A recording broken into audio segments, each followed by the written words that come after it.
Morning बच्चों। आज 12वीं के अर्थशास्त्र में हम देखेंगे केंद्रीय बैंक अभिप्राय एवं कार्य।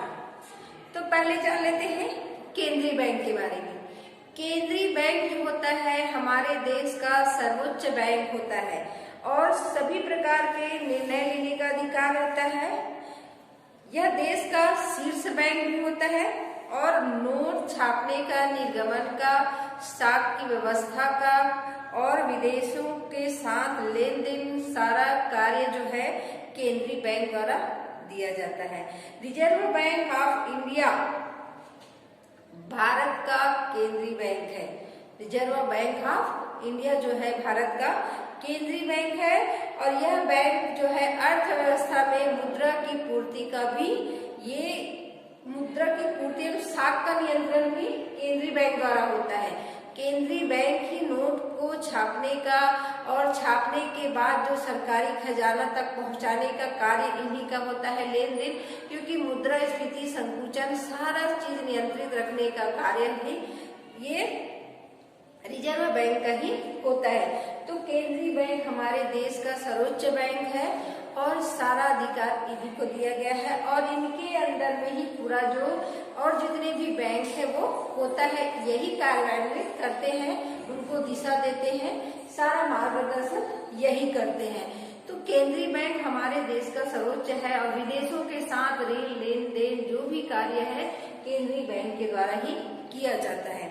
अब देखते हैं रिजर्व बैंक की स्थापना के उद्देश्य, किस उद्देश्य से किया गया है। केंद्रीय बैंक तो बहुत कुछ, तो भारतीय रिजर्व बैंक में इसकी स्थापना के बारे में बहुत सोचे कि कब इसकी आवश्यकता पड़ी, क्योंकि बहुत सारे हमको विदेशों से ऋण लेना पड़ता है। जैसे इसमें दिया है रुपए के आंतरिक एवं बाह्य मूल्यों में स्थिरता लाना। मूल्यों, जैसे रुपए के मूल्य है तो आंतरिक एवं बाह्य, जिस पर कोई रोक टोक ना हो, जिस पर कोई कशिश ना हो, कसने का कोई साधन ना हो, तो रुपए का लेन देन में बहुत ज्यादा उतार मुद्रा स्फीति, मुद्रा संकुचन की स्थिति बनी रहती है। तो ये केंद्रीय बैंक जो है उस पर कसाव रखता है कि मार्केट में कितना जो है रुपए तरल रूप में रहना चाहिए, कितना नहीं, कितना का हमको फिक्स डिपॉजिट अलग रखना पड़ेगा, कितने से हमको उधार लेना है, कितना नहीं लेना है, ये सारा चीज कौन देखता है? रिजर्व बैंक देखता है। हमको लगा कि ये सब जरूरी है, इसके लिए हमको एक उसकी लगाम कसने के लिए कुछ चाहिए। रिजर्व बैंक की स्थापना के अभाव में रुपए की आंतरिक एवं बाह्य मूल्यों की स्थिरता नहीं लाई गई थी, क्योंकि एक साख में मुद्रा पर एक ही संस्था का नियंत्रण नहीं होता था। तब व्यापारिक आवश्यकता के अनुसार मुद्रा की पूर्ति, विस्तार, संकुचन नहीं हो सकता था। जैसे जैसी स्थिति है उस समय वैसी नहीं बन पाती थी, तो इनका जरूरत हमको महसूस हुआ। अब दूसरा दिया है सार्वजनिक ऋणों की व्यवस्था करना। सार्वजनिक ऋण क्या है? सरकार को अपने देश के विकास के लिए, अर्थव्यवस्था को आगे बढ़ाने के लिए, लोगों को रोजगार दिलाने के लिए, हमारे देश के में कहाँ कहाँ कैसे विकास करने के लिए, तो हमको हमारे पास जितनी भी मुद्रा है वो नहीं हो पा रहा है, तो हमको इसको उधार भी लेना पड़ता था। हमारे अपने विदेशों से भी उधार लेना है, तो उसके लिए हमको किसकी आवश्यकता है? केंद्रीय बैंक। केंद्रीय बैंक विश्व बैंक से उधार लेता था, फिर डिपॉजिट जमा करता था, तब जाके हम वहां पर हम उसकी व्यवस्था कर पाते थे। तो सार्वजनिक ऋण की व्यवस्था के लिए हमको केंद्रीय बैंक की आवश्यकता पड़ी। अब तीसरा दिया है कोषों का केंद्रीकरण। जो कोष होता है, जितने भी बैंक नगद कोष अलग रखते थे और जो हमारा जो इसमें बैंकिंग प्रणाली में दृढ़ता नहीं आ पा रही थी, तो उस कोषों को केंद्र के पास केंद्रीकरण करने के लिए एक ऐसे बैंक की, एक ऐसी केंद्रीकरण करने वाली शक्ति की आवश्यकता थी जो उसको एक ऐसी जगह में बांध के रखे और कहाँ ले जा रहे हैं, कहाँ पर खर्च करना है, कैसे आ रहा है, इन सब चीज का लेखा जोखा वो कर सके। तो ये कोषों का केंद्रीकरण का भी एक कार्य हमको महसूस हुआ। दूसरा है, चौथा है मुद्रा एवं स्टॉक नीति में समन्वय। मुद्रा एवं स्टॉक नीति जो स्टॉक को बढ़ाता है, बैंकों को उधार देना, बैंकों को आगे बढ़ाना, बैंकों के कार्य के लिए उनको ऋण देना। स्टॉक जैसे बैंक है तो बैंक के पास हम पैसा जमा करते हैं, और उस पैसे का कहाँ पर उपयोग होता है, दूसरे उद्योग या हम देखेंगे कि व्यापार के लिए जो उनसे ऋण लेते हैं। तो इस प्रकार जो मुद्रा का साख फैला होता है उनको फैलाने के लिए, उनकी नीति को अपनाने के लिए, नीति को उस पर और कैसे फैलाया जाए, कैसे व्यापार को बढ़ाया जाए, इसके लिए हमको बैंक की आवश्यकता पड़ी। तो रिजर्व बैंक की स्थापना के पूर्व मुद्रा का निर्गमन सरकार द्वारा ही होता था। साख नियंत्रण बैंक द्वारा किया जाता था। इस नियंत्रण को दोहरेपन को समाप्त करने के लिए तथा मुद्रा व साख में उचित समन्वय लाने के लिए रिजर्व बैंक की स्थापना करनी पड़ी। जो मुद्रा छापने का है और निर्गमन करने का जो कार्य है वो उन्हीं रिजर्व बैंक की ही स्थापना के पूर्व जो प्राइवेट जो भी है निर्गमन का कार्य सरकार करती थी, परंतु उसमें कसाव नहीं ला पाती थी। तो इसके लिए हमको एक मजबूत शक्ति की आवश्यकता पड़ी। इसके लिए केंद्रीय बैंक की स्थापना करनी पड़ी। बैंकिंग व्यवस्था का विकास करना।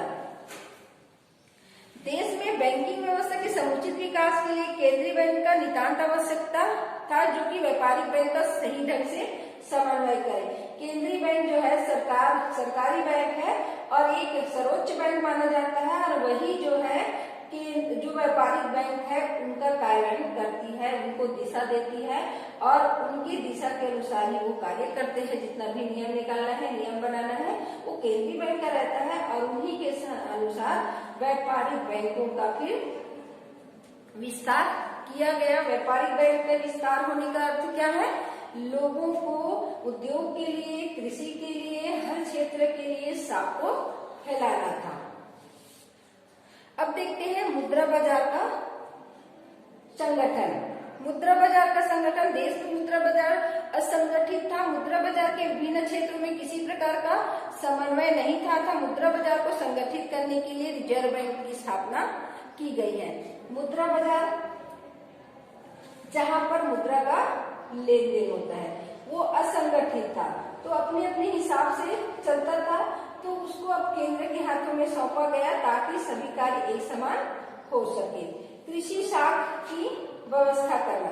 कृषि साख मतलब जो कृषक होते हैं, कृषक को उनके कृषि के लिए औजार, उनके खाद के लिए, बीज के लिए और उनको जब बड़ा ऋण भी लेना है उसके लिए साख की व्यवस्था नहीं हो पाती थी। तो केंद्रीय बैंक ने भी एक अलग से नियम निकाले उनके लिए। केंद्र सरकार द्वारा भी साख की व्यवस्था की गई। व्यापारिक बैंक द्वारा उनको ऋण मिलता ही है, परंतु केंद्र द्वारा भी उनको ऋण मिलता है जो अलग अलग प्रकार के होता है। किसी को 20 वर्ष के लिए देते हैं, 15 के लिए देते हैं, 15 महीने के लिए भी दिया जाता है। विदेशों के साथ मौद्रिक संबंध। जो विदेशों के साथ होता है मौद्रिक संबंध, मुद्रा का लेन देन, क्योंकि हमको बहुत आवश्यकता पड़ती है अपने देश के विकास के लिए। तो देश के विकास के लिए रुपए की आवश्यकता पड़ती है। तो हमारे पास अगर पूंजी नहीं है तो हमको विदेशों के साथ ऋण लेना पड़ता है, और ऋण का लेन देन अगर करे तो कौन करता है, केंद्रीय बैंक करता है। अब देखते हैं हम भारतीय रिजर्व बैंक की वर्तमान व्यवस्था। भारतीय रिजर्व बैंक की वर्तमान व्यवस्था कैसी थी? तो रिजर्व बैंक प्रारंभ में निजी शेयर होल्डरों का बैंक था। इसकी पूंजी 50 करोड़ रुपए थी और 100 रुपए वाले 50 शेयरों के विभाजित थी। किंतु जनवरी सन 1949 को भारत सरकार ने रिजर्व बैंक का राष्ट्रीयकरण कर दिया। निजी शेयर होल्डरों के सभी शेयर का सरकार ने स्वयं खरीद लिए। प्रत्येक 100 रुपए वाले एक शेयर के लिए सरकार ने 118.10 रुपए मूल्य के रूप में दिए। वर्तमान में रिजर्व बैंक की 5 करोड़ रुपए की प्रदत्त पूंजी के अलावा संचित कोष में 150 रुपए का है। तो ये पूंजी की वर्तमान व्यवस्था थी, पर अब इसका रूप बदल गया है।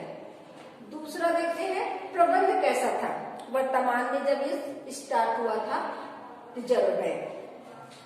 रिजर्व बैंक के सामान्य प्रबंध एवं निदेशन का कार्य 20 सदस्यों के एक केंद्रीय निदेशक मंडल द्वारा किया जाता था। इसमें एक गवर्नर, 4 डिप्टी गवर्नर, 1 वित्त मंत्रालय द्वारा नियुक्त सरकारी अधिकारी, 10 संचालक जो कि भारत सरकार द्वारा मनोनीत किए जाते हैं और 4 संचालक स्थानीय बोर्ड का प्रतिनिधित्व करने के लिए इसमें सरकार द्वारा मनोनीत कर दिए जाते हैं।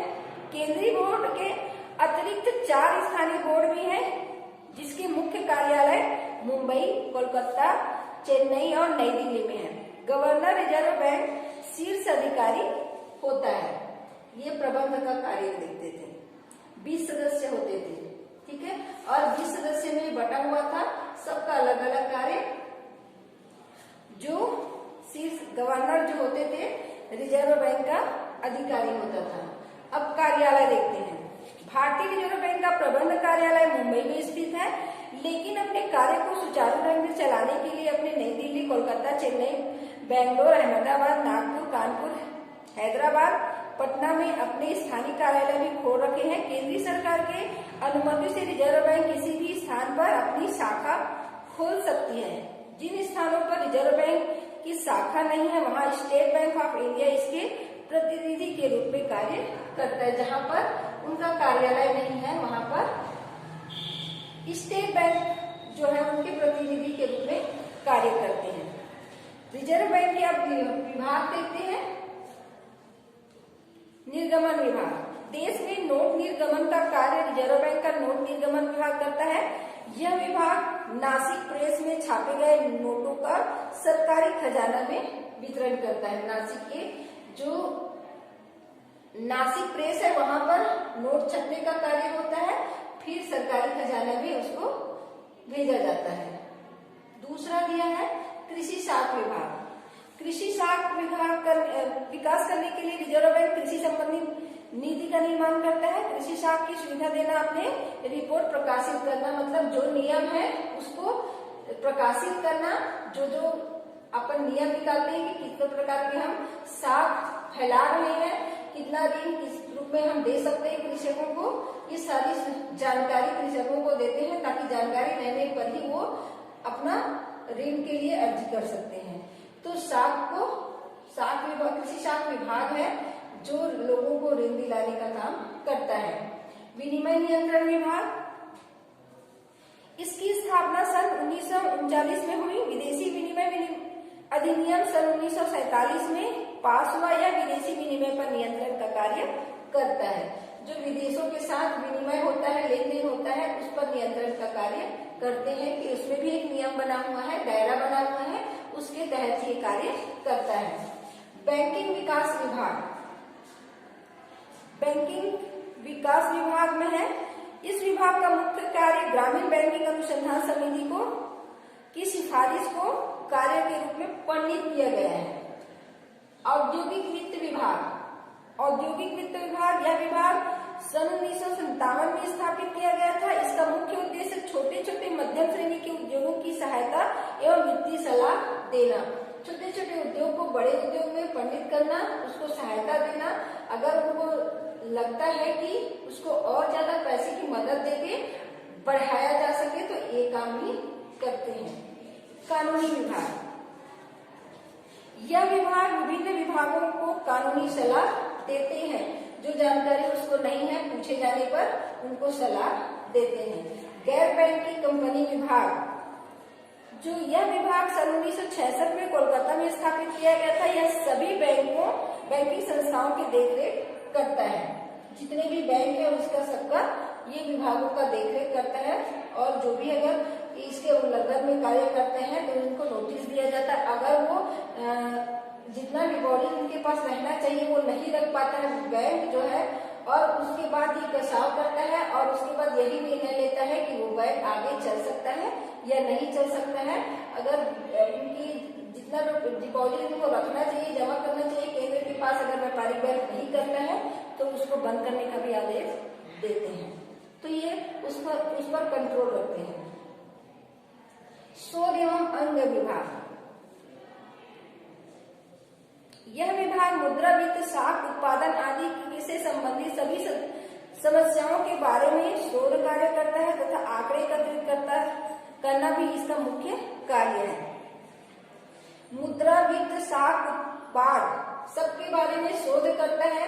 जानकारी रखता है कि प्रत्येक बैंक ये कार्य सही तरीके से कर रहा है कि नहीं कर रहा है, इनका वित्त का लेन देन कितना है, मुद्रा का निर्गमन कितना है, और ये साख कितना फैला हुआ है, घाटे में तो नहीं चल रहा है। इस स्थिति में अगर लगता है कि ये जनता को अच्छे से ये दिशा दे रहे हैं कि नहीं है, जनता के लिए अच्छे कार्य कर रहा है कि नहीं, ये ध्यान में रखता है। बार बार इनसे सर्वे करके जानकारी लेते रहता है। निगरानी विभाग, यह विभाग व्यापारिक बैंकों की निगरानी का कार्य भी करता है। निगरानी का कार्य वही है, सारा चीज वो व्यापारिक बैंक में भी निगरानी रखते हैं कि वो सही तरीके से जनता के लिए कार्य कर रहा है कि नहीं है। अगर लगता है कि कहीं ये कर्जे में तो डूब नहीं रहा है, इनका नीति अच्छा तो नहीं है, तो ये बंद करने का भी आदेश दे सकता है। तो ये रहा हमारा भारतीय रिजर्व बैंक की वर्तमान व्यवस्था।